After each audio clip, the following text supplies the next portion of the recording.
Gravando. Boa noite, meus irmãos.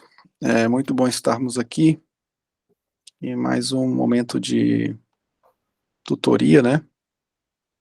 E estava lembrando aqui no TBT de hoje, né? O Shed veio aqui na nossa igreja em 2011, 27/2/2011, e ele fez a dedicatória, né, desse livro aqui, e eu estava lembrando aqui, né, da dedicatóriazinha dele. Um irmão tão simples, tão dado ao ensino e muito simples no trato, né, no dia a dia. Essa é a lembrança que eu tenho dele, né? Mas é isso, meus irmãos. Vamos tratar então sobre capítulo 3, que é a pregação com compromisso, né? Pregação com compromisso. É, vamos lá então. O que vocês extraíram desse capítulo 3? Posso começar, pastor? Pode, meu irmão, por favor. Tá joia. Bom, eu achei o capítulo, vários pontos aqui bem importantes, né? E um dos que eu achei que vale ressaltar aqui na linha do que eu anotei, né? É que a pregação expositiva, ela é um compromisso ali com a palavra inspirada, né? E o grande problema de não pregar expositivamente é que, muitas das vezes, né, pregadores utilizam o texto para pregar suas emoções, né? Pregar seus achismos, né? E acaba o quê? Fazendo uma hermenêutica manipulável, né? Assim como acontece no judiciário aí, muitos pregadores são campeões em fazer isso, né? Então acaba torcendo, forçando o texto fora de um contexto, né? E aí a gente precisa voltar àquilo que Lutero já dizia, né? Somente as escrituras, mas pregada de maneira expositiva e compreendendo ali versículo por versículo, né? E compreendendo ali a sua chave hermenêutica, assim como o senhor tem feito ali, né, pastor, nas pregações aos domingos, tem achado muito interessante, né? O senhor não se prende a 3 pontos, a 5 pontos, o senhor pega ali uma chave hermenêutica do texto, né, que o senhor vai abordar, e aí o senhor, dentro da chave hermenêutica, traz ali alguns títulos, né, e vai expondo de acordo com o contexto do livro, né?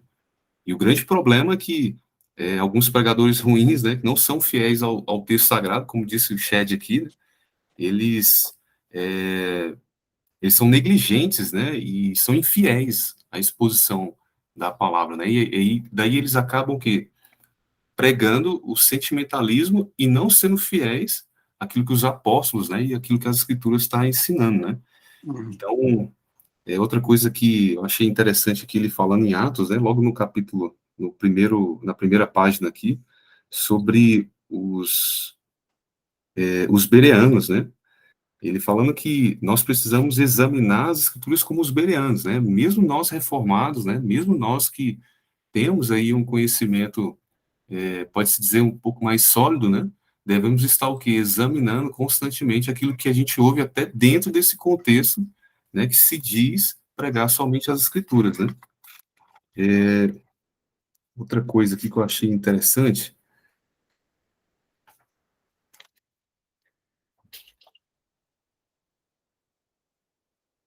é quando Shed ele chega a mencionar aquilo que Paulo disse a Timóteo, né, para pregar a palavra para homens fiéis, né, homens que tenham bons testemunhos, homens que tenham pulso ali para ministrar a sã doutrina, né, e novamente a gente retorna aquilo que eu disse, e não pregar o sentimentalismo, não pregar aquilo que a nossa mente acha, né, mas expor o texto em conformidade com aquilo que já foi revelado, né. Em tese, é isso, eu vou dar mais oportunidade para os irmãos aí, né, que senão acaba que eu tiro toda a, o tempo aí dos irmãos comentarem também, né. Uhum. Wesley?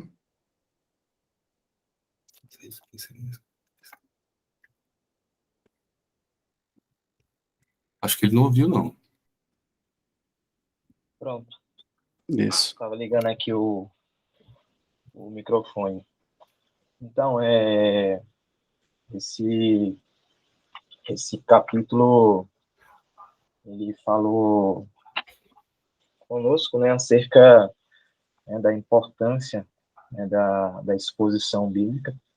E algo que eu achei interessante, que eu lembrei quando eu estava lendo esse capítulo, é que é um outro livro que eu li, eu não lembro que eu li, eu não lembro o título dele, mas ele falava que a nossa a finalidade, quando nós vamos pregar a palavra de Deus, é que nós sejamos como o carteiro, né? O carteiro, ele vai pegar ali a mensagem de um ponto e levar para outro.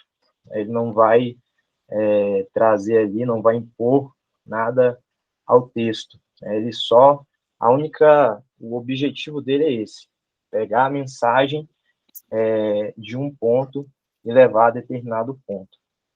Então, essa é a nossa missão. É a nossa missão como servos de Deus, como homens que são chamados para pregar o evangelho, para ensinar, é que nós não venhamos impor ao texto aquilo ele não que ele não está falando, né?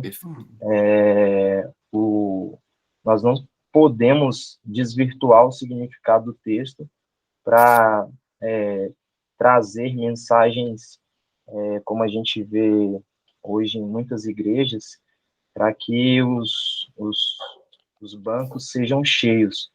Hoje, um grande interesse dos pastores e líderes é trazer mensagens para que os bancos continuem cheios. Só que um falso evangelho, ele produz também falsos convertidos. Então, na verdade, as pessoas que estão sentadas ali naqueles bancos não são realmente os eleitos, os salvos em Cristo. São pessoas que, como a palavra fala ali, é o joio, né? Verdade. Então, esse é o nosso dever, é de expor as escrituras, é de ler, explicar e aplicar, buscando o sentido original do texto, porque é a partir desse sentido original, dessa intenção autoral, é que a igreja é alimentada realmente. Não basta, não adianta a gente querer falar aquilo que nós desejamos. Porque se a gente for falar aquilo que a gente deseja, não vamos querer ofender, só que o evangelho, ele traz uma confrontação, né, para que a igreja do Senhor, os eleitos em Cristo, eles venham ser chamados ao arrependimento. Bom, Fabrício. Amém. Bem, eu vou destacar aqui apenas 3 pontos desse capítulo, que eu achei relevante comentar. Primeiramente, que a pregação com compromisso. E ele coloca já no início um contraponto entre a pregação bíblica e uma pregação humanista. Ele coloca como a mente humana é corrompida, na pregação ele vai inserir aqui pecado e heresia. Mas quando há o compromisso com a pregação bíblica, isso leva à maturidade, tanto de quem fala como quem ouve. Porque quando eu falo de compromisso, eu não falo só de compromisso do expositor, mas aí eu vejo uma responsabilidade solidária entre quem prega, quem é o expositor e quem ouve. verdade. A responsabilidade também é de quem ouve, parar, ouvir, guardar e praticar essa palavra. Então eu vejo aí como uma responsabilidade solidária, tanto do expositor como do ouvinte. Outra coisa que eu percebi é que a palavra flui, né, da boca do expositor para o ouvido do ouvinte e chega até o coração. Então ele coloca como a gente como instrumento e essa palavra flui pelo expositor e flui pelo ouvinte. E o interessante disso é que a Trindade participa da pregação. A mensagem recebida pelo Pai, né? Jesus transmite essa mensagem. Mas para concluir essa mensagem, para concluir esse ciclo de redenção através da pregação, aí entra o ministério do Espírito Santo. Que o ministério do Espírito Santo é muito importante para que a gente se torne realmente testemunha de Cristo, receba essa palavra e vire testemunha de Cristo.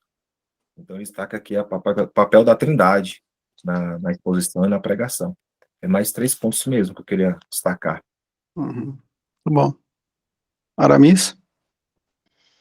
Muito bom. O capítulo, achei interessante que ele também usou uma abordagem parecida quando o capítulo 2, quando ele trouxe as imagens representando a palavra de Deus, e aqui também ele, apesar de não ter apresentado de forma explícita, né, como ele fez no capítulo 2, mas ele também traz imagens aqui a respeito do pregador, né, a responsabilidade que ele tem, né, o pregador como um arauto, né, que ele tem que levar a mensagem que ele recebeu, né, a palavra de Deus, né, o pregador como um embaixador, que ele representa um reino, que não é esse mundo, né, então ele tem essa responsabilidade, ser o representante, né, de Deus, do Senhor Jesus aqui, como um dispenseiro, né, que ele tem que entregar exatamente aquilo que ele recebeu, ele não pode inventar, né, acrescentar, ele também não pode retirar aquilo, né, que ele recebeu, né, para levar as pessoas, e como um mordomo também, que ele tem que administrar, né, bem aquilo que ele recebe de Deus, né, apresentar todo bom conselho do Senhor, tudo aquilo que está na palavra de Deus. Então, isso eu achei interessante, esses aspectos, né, porque mostra para nós a responsabilidade que nós temos, né, e ele complementa também na responsabilidade de instruir e treinar outros, né? A pregação, ela tem que levar o evangelho, mas também tem que haver essa preocupação em treinar outros para que também façam esse trabalho, né? Como na igreja mesmo isso acontece, né? O senhor traz a mensagem no domingo e nós levamos essa mensagem durante a semana, no culto doméstico, para os nossos filhos, para nossas esposas, né, até no ambiente fora de casa, no ambiente de trabalho também, a gente tem condições de trabalhar também aspectos da pregação, porque o evangelho, né, é para isso também, e o aspecto da comparação aqui que ele faz, né, do discurso, né, em torno da palavra de Deus, sem a atuação do Espírito Santo, né, que não passa de uma boa palestra. E é o que nós temos encontrado muito hoje, né? Nós temos encontrado muitas boas palestras por aí, mas que, na verdade, não pregam o evangelho. Ela vai falar de tudo, vai falar do seu desempenho como pessoa, como ser humano, daquilo que você pode fazer pelo próximo, da bondade de Deus, mas muitas vezes vai omitir, né, que Deus é amor, mas também ele é justiça, né, vai omitir também a realidade do homem, que é um ser caído, que carece, né, da graça e da misericórdia de Deus, e que os nossos esforços, sem a ação do Espírito Santo, são vãos, né, não tem propósito, né, algum. Então, isso foi a parte que me marcou, porque em determinado momento, no passado, eu cheguei a ouvir isso, né, numa determinada época, cuidava do boletim, né, da igreja, e na época surgiu uma discussão sobre utilizar ou não o termo culto, né, pregação, na verdade, né, e estavam cogitando colocar palestra, porque não queria assustar as pessoas que não conheciam o jargão evangeliquez, né? Então, não é só a questão da própria palavra ser um espírito, né? Mas sem o Espírito Santo, sem a atuação dele, até os costumes e a cultura vai mudando, porque vai procurar se moldar a cultura do mundo, né? Uhum. É verdade. Muito bem, as colocações. Esse capítulo 3 da obra, né, Palavra Viva, quando fala da pregação com compromisso, está falando exatamente de pressupostos, né, e o pressuposto da crença na autoridade bíblica, sola escritura, elementar, né, então, o Dr. Shedd, ele parte de um princípio da pregação reformada, né, que tem como foco a autoridade bíblica. acima da tradição, não anula a tradição. A autoridade bíblica não anula a tradição, desde que a tradição busque ser fiel à autoridade bíblica, né? A segunda coisa que a gente precisa compreender nesse compromisso com a pregação é a maturidade com Cristo Jesus. É o que diz Efésios 4, né? 11. Deus deu uns para pastores e mestres com o fim de, né? Com o fim de. Olha aí o texto aí de Efésios 4:11. Alguém lê para mim, por favor.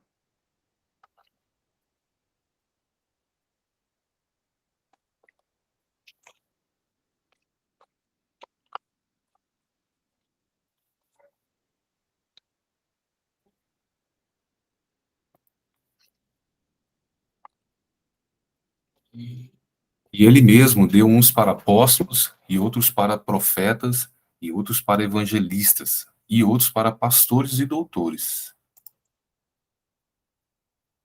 Com o fim de. Misericórdia. Querendo o aperfeiçoamento dos santos, para a obra do ministério, para a edificação do corpo de Cristo. Uhum. Lê mais? Continua.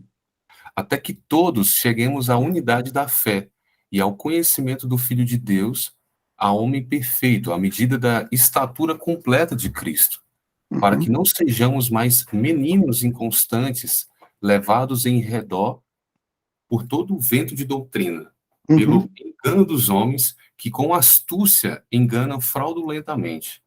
Antes, seguindo a verdade em amor, cresçamos em tudo naquele que é o cabeça, Cristo, do qual todo o corpo, bem ajustado e ligado pelo auxílio de todas as juntas, segundo a justa operação de cada parte, faz o aumento do corpo para a sua edificação em amor. Pode ler mais? Ou seja, tá bom, obrigado, Rodrigo. Não. Então, a maturidade com Cristo, do ponto de vista individual e do ponto de vista coletivo, né? Esse texto vai falar exatamente isso. É o que o Jay Adams trata no livro dele sobre o propósito da pregação. Purpose of preaching, né? Então, é exatamente isso. É purpose with preaching. O propósito, ele vai desenvolver um livro todo para tratar sobre isso. E o propósito é a glória, a finalidade é a glória de Deus, mas o propósito é que essas pessoas sejam primeiro salvas, depois sejam santificadas e sirvam uns aos outros, né, para que o próprio corpo de Cristo seja edificado, né, e, enfim, e com certeza um corpo de Cristo bem edificado, bem alinhado, não vai ter espaço para falsas doutrinas, outros evangelhos. Então, o propósito é a unidade do corpo de Cristo, o crescimento em Cristo Jesus. Então, por isso que a pregação precisa ser centrada em Cristo. Não tem como essa pregação ser fiel, centrada em Cristo, né, se ela não pregar Cristo. Não faz sentido.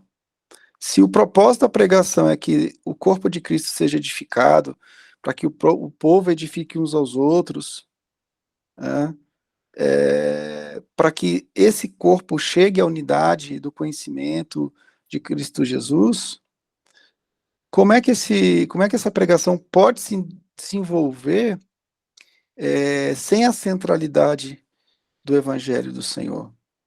Né? Se Cristo é a palavra encarnada, ele é a palavra encarnada, como podemos deixar de pregar a palavra que é Cristo? Verdade. Né? Então, a pregação é a palavra de Deus. A pregação é a palavra de Deus. Essa é a tese bíblica que permeia toda a Escritura Sagrada, né? E que o Jubal Gonçalves vai destacar nesse livreto aqui. Um livreto curto, pequeno, mas muito bom também. ele vai partir da confissão, de uma das confissões reformadas, que vai tratar exatamente sobre isso. As confissões reformadas, elas vão destacar exatamente essa conexão da autoridade bíblica e a pregação. A pregação está conectada à autoridade bíblica. A autoridade do pregador não está nele mesmo. A autoridade do pregador está na Escritura Sagrada. Logo, eu devo expor a Escritura Sagrada, porque a autoridade não está em mim, está na palavra. E esse compromisso do mestre, né, com o propósito da edificação do povo de Deus reunido, esse compromisso vai gerar comprometimento. É claro que em algum caso ou outro, a dispersão vai existir, né? Mas um pastor, um pregador comprometido com a exposição fiel das Escrituras e conectando esse púlpito a um processo de discipulado, de pastorado, de uma intencionalidade de pastorado, vai gerar, pelo poder do Espírito Santo, pessoas comprometidas com o Evangelho do Senhor Jesus Cristo. Isso é uma questão de tempo. É um processo na ação do Espírito que vai se culturalizando na Igreja do Senhor. Né? Então, essa é uma consequência. E ele vai citar o John Stott, né? O John Stott diz, olha, o pregador cristão não deve ser nem especulador, que inventa novas doutrinas que o agradam, nem um editor que exclui velhas doutrinas que o desagradam. Ela é igual o Ed René, né, querendo atualizar a Bíblia, né? Atualizar a Bíblia de acordo com novas hermenêuticas, novas formas de interpretar a Bíblia. Quer dizer, ele alega que a igreja cristã tem uma doutrina arcaica, né? Então, precisa ser atualizado, né? Doutrina arcaica. Ou seja, ele está achando que tá trazendo algo de novo, né? Mas essa é a velha disposição do homem caído em querer distorcer a verdade de Deus. Né? Bom, aí a questão do dispenseiro, né? Nós, como dispenseiros, aí ele cita aqui 1 Coríntios 4:1, assim, pois importa que os homens nos considerem como ministros de Cristo e despenseiros dos mistérios de Deus. Então, o ser despenseiro, neste contexto, revela que Paulo tinha a chave da dispensa, que usaria para buscar os alimentos mais preciosos e saudáveis para os seus leitores. Então, uma responsabilidade de despenseiro. Vamos lá. E o alvo da exposição é ouvir a voz de Deus. O alvo dessa exposição é ouvir a voz de Deus. Então, quando eu exponho a Bíblia com fidelidade ao texto, se eu acredito que esse texto é inspirado, conforme diz 2 de Pedro 1:21, 2 de Timóteo 3:16, se eu acredito que o texto é inspirado, eu vou acreditar que, ao pregar esse texto, as pessoas ouvirão a voz de Deus. Então, não tem motivo para eu deixar de pregar o texto, porque se eu deixar de pregar o texto, as pessoas não ouvirão a voz de Deus, elas ouvirão outras vozes. Elas podem ouvir a minha voz, a voz de outros evangelhos, mas não ouvirão a voz de Deus. Então, o entendimento da reforma em relação à pregação da palavra é esse entendimento de que a pregação é a própria palavra, porque ela é autoridade, porque ela é inspirada, porque ela é inerrante.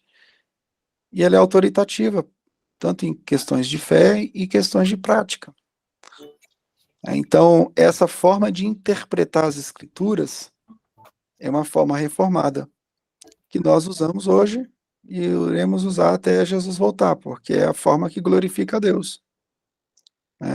E a forma essa forma de entender que a voz de Deus é através das Escrituras não confunde a gente. Eu nunca vi uma igreja ser confundida pelo fato dela estar ouvindo a voz de Deus através da palavra. Agora, quando o pregador começa a colocar uma linguagem de profetismo no culto, fora da palavra de Deus, as pessoas começam a ficar confundidas. Outras vozes começam a misturar e não gera edificação, não gera crescimento à maturidade de Cristo Jesus. Né? Então, e é um caminho, esse caminho aqui é um caminho árduo. Eu lembro que quando nós começamos a igreja, em Brasília estava um movimento muito forte de igrejas neopentecostais. Tinha igrejas que estavam nascendo naquela época. Algumas igrejas já tinham algum tempinho, né, e faziam um grande barulho aqui no Distrito Federal. Tinha lá o Ministério da Fé, que já tinha uns 10 anos, além o Ministério da Fé deve ter uns 32 anos, a gente deve ter uns 22. Então, estava nascendo a tal da Comunidade das Nações, estava nascendo Sara Nossa Terra, estava em Brasília, recém-chegada de Goiânia. Enfim, tinha um movimento muito forte de um evangelho mais emocionalista, né? Mais sentimentalista, mais voltado para a experiência. Com isso, eu não estou dizendo que a fé não traga algum tipo de emoção, mas o que eu estou dizendo é que nós precisamos nos ater à mensagem objetiva da palavra de Deus. É claro que a fé contém fatos subjetivos. Por exemplo, quando eu digo que nasci de novo, foi um fato subjetivo, né? Eu vivi essa experiência do novo nascimento, é um fato subjetivo. Só que esse fato subjetivo é explicado. Eu preciso entender, biblicamente, o que é nascer de novo.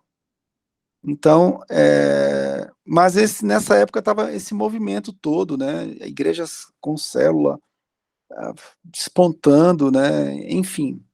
E eu tinha 2 caminhos a seguir. Ou a gente começava trabalho formiguinha, do zero mesmo, sem grandes expectativas para o início, né? Ou então a gente entrava nesse movimento aí. Lembro que a gente plantou a igreja aqui, tinha umas igrejas por perto aqui, poucas igrejas por perto, e elas faziam campanhas, né? 7 quartas-feiras da Vitória, né? Esses cultos de 3 da tarde, no meio da semana, são perigo, tá, irmãos? São perigosíssimos. E tudo nessa questão, né, de movimento, né? Igrejas nasciam aqui muito rápido e cresciam de forma estrondosa, assim. Em 6 meses, o cara estava alugando um galpão topado de gente, né? E as pessoas ficavam me cobrando, né? Poxa, e aí, olha lá, a igreja do fulano está crescendo e tal. Você está aqui já tem 3, 4 anos e as coisas andam a passo de formiguinha. Eu falei assim, não estou preocupado. Não estou preocupado. Preocupado que eu quero pregar o evangelho. Eu não quero entrar nesse movimento. Então, o movimento da pregação do evangelho tem um custo. E o custo é esse. O custo é confiar na autoridade bíblica e expor o texto conforme essa autoridade bíblica. E o crescimento, ele não é um crescimento provocado, não é um crescimento que você vai usar estratégias convidando sempre um pregador de fora para chamar as multidões para dentro da igreja. É um movimento de crescimento pela palavra, pela própria palavra. O Espírito Santo vai atraindo os seus. Pela palavra, ele age com regeneração, né? Romanos 10, 17. A fé vem pelo ouvir pela palavra de Cristo. Essa palavra vai santificando, o povo vai se identificando com Cristo, vai se fortalecendo, a liderança vai sendo formada, vai sendo fortalecida, e é um processo, um passo a passo. Então, assim, vai chegar a gente está preparando equipes não só para ficar aqui dentro da igreja, né? Se Deus assim permitir, nós já plantamos outras igrejas. A gente já plantou 9 igrejas, mas nós interrompemos o processo de plantação de igrejas que saíram daqui. Hoje a gente ajuda a plantar igrejas pelo projeto do Edifica. A gente vai voltar a plantar igrejas no Distrito Federal no momento certo. Então, nós estamos preparando pessoas, não é para a liderança, não é para ficar só aqui. Nós estamos preparando liderança para me ajudar a pastorear, para ter um pastorado coletivo, né? E também, aos poucos, nós vamos liberando para que esses líderes que vão sendo formados aqui vão saindo para plantar igrejas saudáveis. Agora, eu não estou preocupado que isso aconteça agora, isso pode acontecer daqui a 3, 4 anos. Agora, se eu fosse afobado, eu já estabeleceria isso agora. Mas não é assim. Precisamos primeiro maturar essa pregação com compromisso, porque um líder que tem pregação comprometida na centralidade do evangelho, ele vai plantar uma igreja, ele vai ajudar a plantar uma igreja, ele vai ajudar a supervisionar uma igreja, ele vai dar apoio à plantação de igreja, mas ele não vai, se ele tiver um compromisso com a pregação, ele não vai ceder, porque aí que está o problema. Ele não vai ceder à pressão. Ele não vai ceder à pressão. Você imagine lá, você está plantando uma igreja lá no Setoró. Ao redor da igreja que você está plantando no Setoró, tem 300 igrejas. Uma faz campanha segunda, outra faz terça, outra faz quarta, outra faz quinta, outra faz sexta. Você vai estar nadando contra a maré. É um nado contra a maré. Mas você vai estar nadando pela palavra, com a palavra, no poder do Espírito Santo, fazendo a coisa para glorificar o Senhor e edificar o povo, para eles se tornarem imagem de Cristo e servirem uns aos outros para que o corpo de Cristo seja edificado. Essa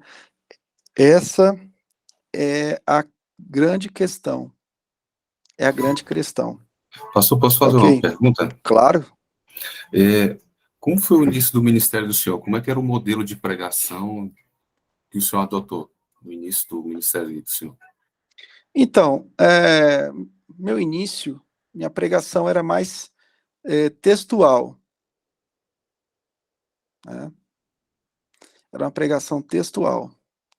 Depois eu tive um contato com a pregação expositiva. Né? O meu início não foi de uma pregação expositiva. Entendi. Então o senhor passou no início da caminhada do senhor, né? O senhor também chegou a ser neopentecostal? Não. Pentecostal? Não, né? Já foi iluminado, já. Porque, assim, como eu era batista, sou batista, eu era da Batista Filadélfia, fui indicado para a Convenção Batista Nacional através de um pastor que fez meu casamento, né? Então, fiz todas as provas dentro da convenção, exames para ser aceito na Convenção Batista Nacional, né? Mas eu não tinha o que eu tenho hoje. Tá entendendo? Eu tinha convicções. Eu tinha convicções que eu tenho hoje. Acho que a convicção era bem parecida.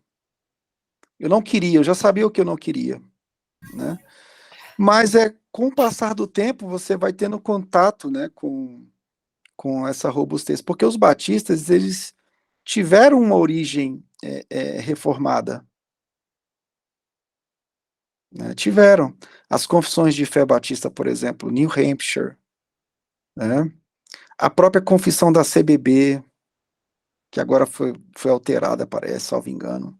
A confissão de fé da CBN, todas essas confissões de fé batista, elas são lastreadas na 1689, com poucos acréscimos ou diferenças.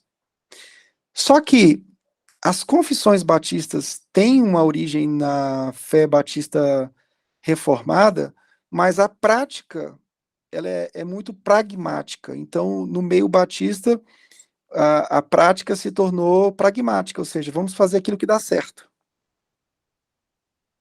Então, a prática da pregação expositiva se perdeu no meio batista. As pregações do meio batista, o meu pastor, por exemplo, pregava tematicamente, até hoje ele prega, né? Então, a maioria dos pastores batistas, eles pregam tematicamente. Os que pregam expositivamente são aqueles que estão tendo contato com a fé reformada. E salva algumas exceções, raríssimas exceções. Mas a maioria desenvolve sermões temáticos, no máximo sermão textual. Por quê? Porque a influência cultural dos batistas no Brasil não tem sido boa. Mas não tem sido boa mesmo, né? Eles estão mais sendo influenciados por teorias de crescimento de igreja, as multiplicações, igrejas celulares, igrejas de movimentos de multiplicação. E muita pouca ênfase na formação de lideranças. Né? Tem o Mark Dever, por exemplo, lá na Capitol Hill Church, em Washington. Ele diz o seguinte, ele diz, olha, eu não confio mais no sistema convencional batista dos Estados Unidos. Ele falou pra gente lá numa das reuniões que ele fez com a gente. Não confio. Ele falou, olha, dá mais certo o treinamento que se faz na igreja local. É o que eu faço aqui na igreja. Nós temos um seminário que é interdenominacional, mas é reformado, e temos um processo de treinamento na igreja local mais acirrado, porque isso traz mais resultados do ponto de vista daquilo que a gente quer, que é a centralidade do evangelho, do que uma convenção entrar e eu mandar pessoas para fazer treinamento de multiplique, ou de treinamento disso, treinamento daquilo outro.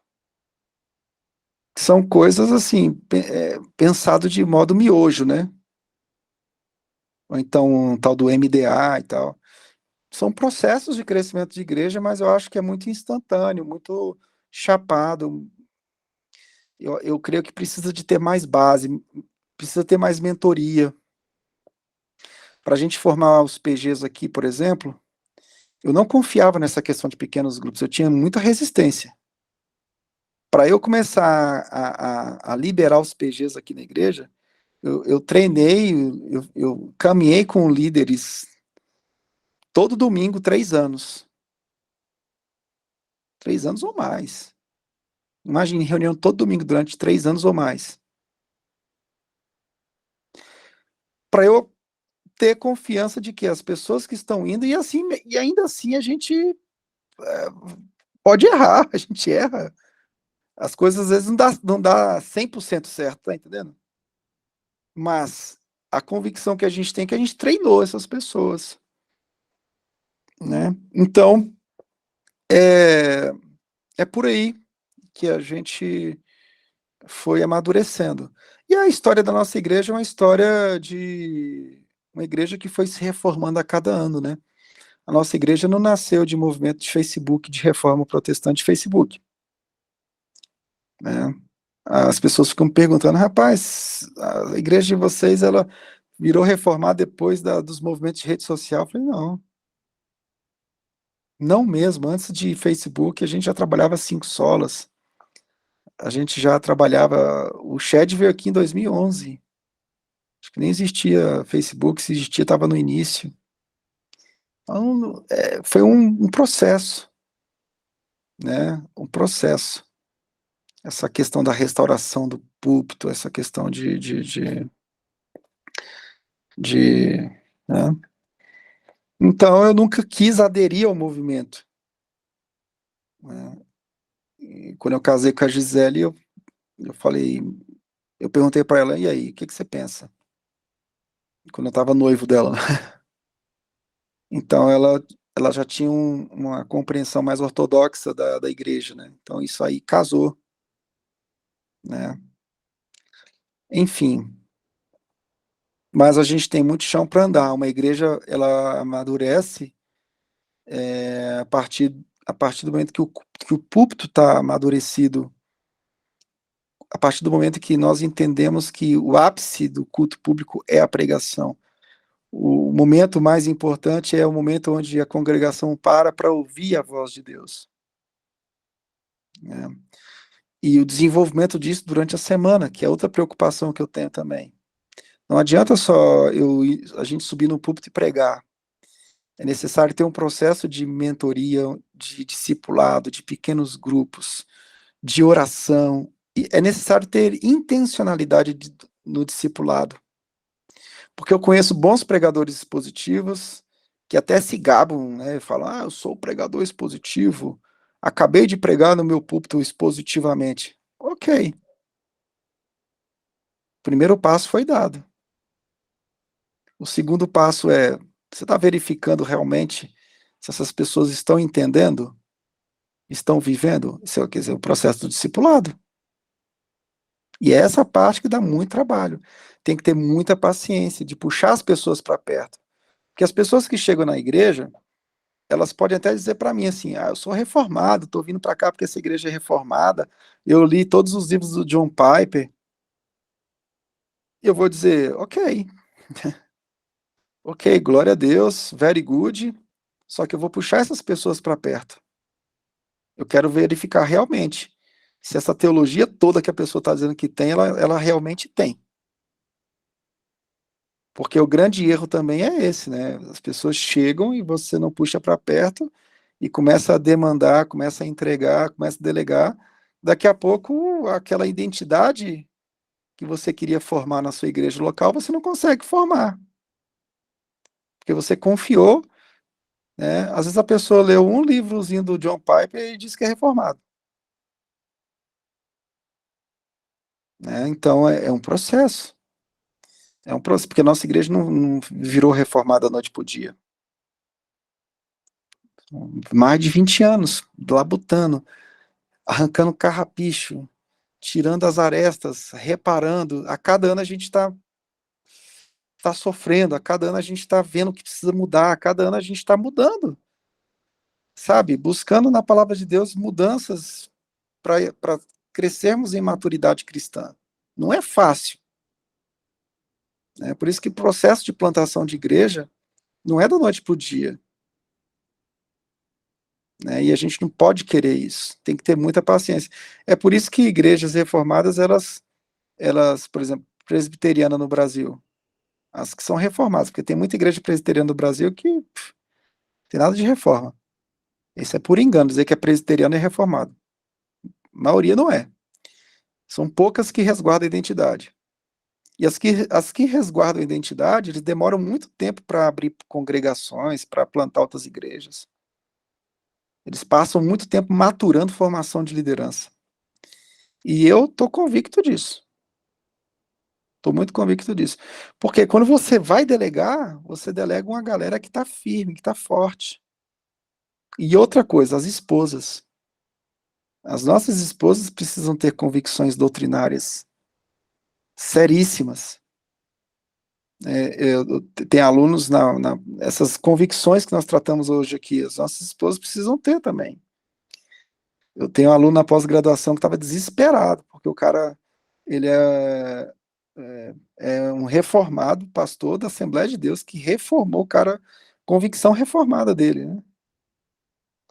Dos 5 solas, dos 5 pontos do calvinismo, da forma de pregar, na prática, tudo, né? E essa mulher não acompanha. A mulher não acompanhou.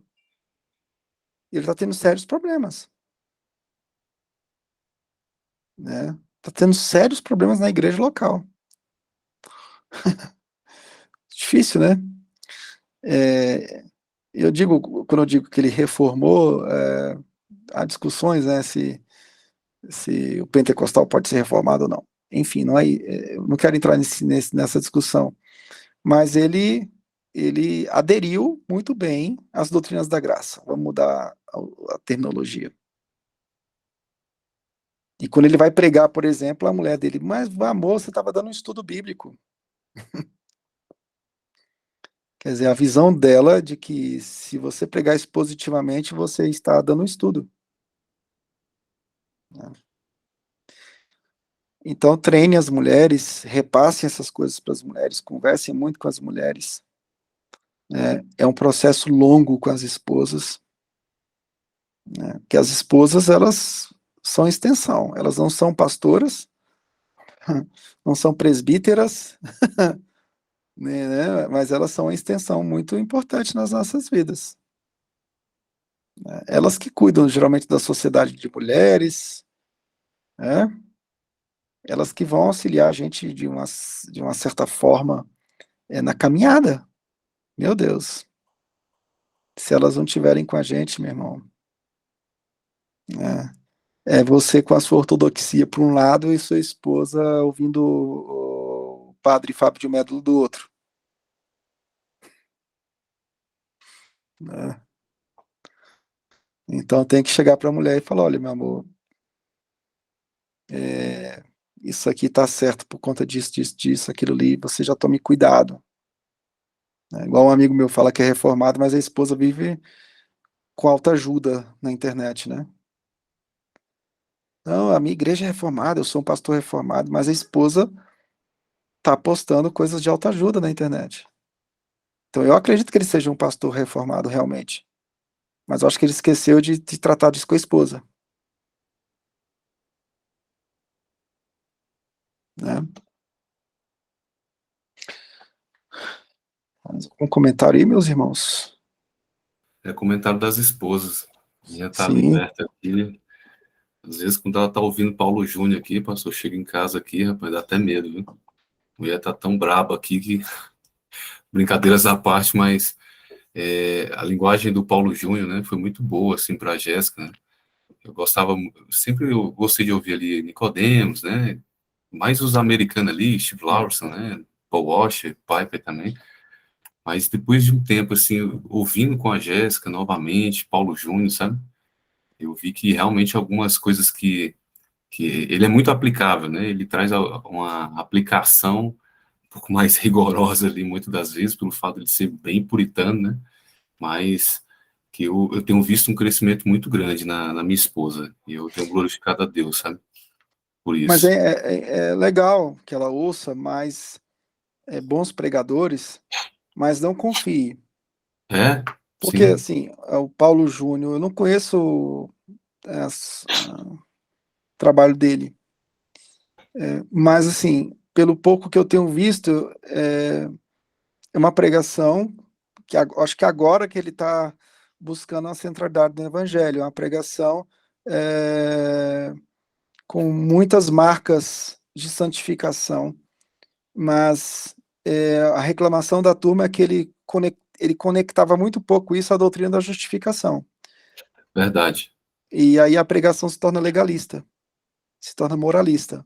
Perfeito, pastor. É o que eu sempre falei para ela. Então tem que tomar só esse cuidado, porque a pregação do evangelho envolve duas questões simples: justificação pela fé e santificação. Perfeito. Se eu trabalhar a santificação sem a justificação, a minha pregação se tornará moralista. Se eu Excelente. trabalhar a justificação sem a santificação, eu posso induzir o povo a um antinomismo, ou seja, você achar que está salvo e poder viver de qualquer forma. Tanto o legalismo, tentar agradar a Deus pela nossa performance pessoal, sem a mediação da justiça de Cristo, sem a fé na justiça de Cristo, sem conectar a justiça de Cristo, ou o antinomismo, ou seja, eu prego a justiça de Cristo e não enfatizo tanto a santificação. Aí a pessoa se torna antinomista, ela vai viver uma graça barata, Perfeito. como estava acontecendo lá na época do nazismo, e o Dietrich Bonhoeffer, ele denunciou exatamente isso. O povo estava vivendo uma graça barata. O povo tinha convicção da justificação pela fé, porque era um povo luterano, na época do nazismo, mas estavam cedendo às pressões do nazismo. Ou seja, estavam deixando de aplicar o discipulado cristão à vida deles. Então, a exortação do Bonhoeffer para a igreja nacionalista foi exatamente essa. Então, assim, essa é a reclamação que eu ouvi as pessoas dizendo em relação ao Paulo Júnior, que faltava colocar um pouco de graça no processo da pregação. Porque se eu não coloco graça para as pessoas se santificarem, as pessoas vão entrar em desespero. Exatamente, o Se eu pastor. prego santificação, mas eu não prego a graça que nos auxilia nesse processo, rapaz, o cara, ele vai ouvir, vai dar a glória a Deus, e vai na outra semana, vai acordar como matador de leão. Mas quando chegar na quarta-feira, ele está morto, cansado, É desse jeito. abatido. Por quê? Porque é muita performance sem graça. Confiança na carne, né? Confiança na ação de vencer o mundo. Então, eu espero que, eu acho que de um tempo para cá ele tem mudado um pouco. Ele está sendo Né? discipulado pelo Paul Washer, né? Pelo Então deve ter mudado os alguma coisa aí. Nicodemos. Mas eu acho que era antigamente isso, né? É, Então, mas isso é um erro comum. é. Não Minha deveria esposa acontecer, mas é agora, um erro comum. minha esposa está lendo muito a Bíblia, sabe, pastor? E É o melhor paralelamente caminho. com os livros das irmãs, né? Irmãs leitoras reformadas, né? Uhum. Poxa, constantemente ela tem trazido umas reflexões aqui, né? Que não é só para a mulher, não, né? Para todos, né? Porque As a mentiras. santificação, ela só pode ocorrer, a justificação só pode ocorrer pela fé em Cristo. Glória a Deus. E a santificação, embora a santificação, ela não depende só da graça de Cristo, depende da minha coparticipação no processo. Mas depende da graça de Cristo também. Porque a justificação depende só do quê? Só da graça. Né? A santificação depende da graça e depende também de uma vida de vigilância. Vigilância, palavra e oração, que são atitudes, né, de um homem que tem uma livre agência para trilhar o caminho que o Senhor mesmo está colocando ele para trilhar. Eu também Né? creio sim, Agora, pastor. se eu deixar de pregar, se eu deixar de tratar no processo de santificação que o cara está andando nas pisadas de Cristo, de que ele consegue ser santo só porque Cristo foi santo, que Deus só olha para ele porque existe um mediador que é Cristo, se ele não tiver convicto disso, a caminhada dele vai ser de legalismo. E ele vai começar a fazer o que com os irmãos? Ele vai começar a ser impiedoso com os irmãos. Colocar jugo, né? Ele vai colocar um jugo nos outros que ele mesmo não consegue suportar. Exatamente. Porque está faltando o quê? Está faltando a justiça de Cristo no processo da caminhada.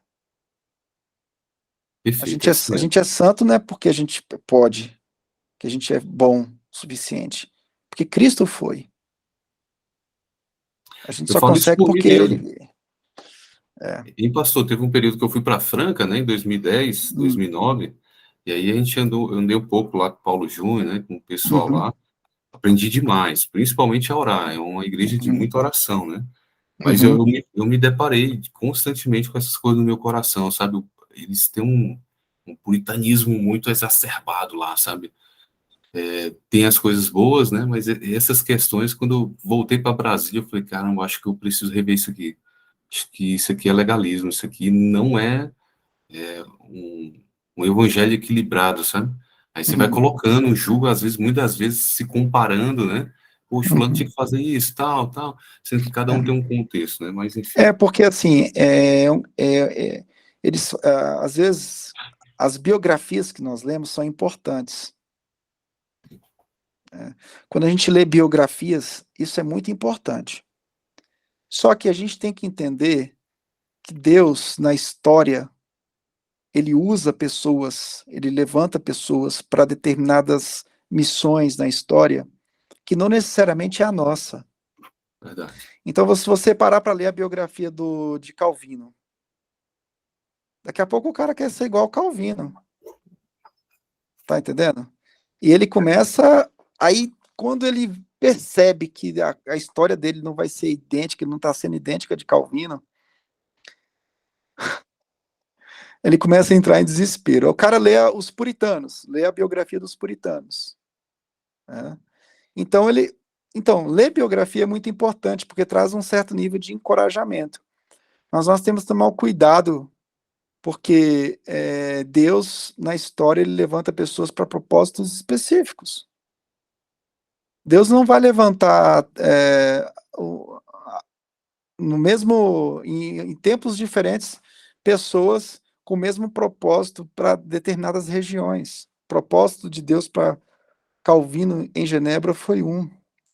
O propósito para o Rodrigo no Distrito Federal em 2023 tem uma unidade no Evangelho. O que te liga a Calvino, a Paulo, é o Evangelho. Agostinho e a Paulo é o Evangelho. Mas a missão que vocês vão desempenhar talvez seja totalmente diferentes. Aí o cara começa a entrar em parafuso. O cara vai plantar uma igreja na periferia, ele, puxa vida, olha só, o fulano de tal, o Billy Graham pregou para milhões de pessoas, eu estou aqui pregando para 15 pessoas na expansão do Setoró. Como se isso fosse alguma coisa diminutiva. Tinha um colega meu que dizia assim, puxa, eu era da Batista tal, uma igreja muito bem, uma igreja muito pomposa, e estou aqui agora em Planaltina, numa igreja de periferia. Eu falei, puxa vida, que visão mais tosca, né?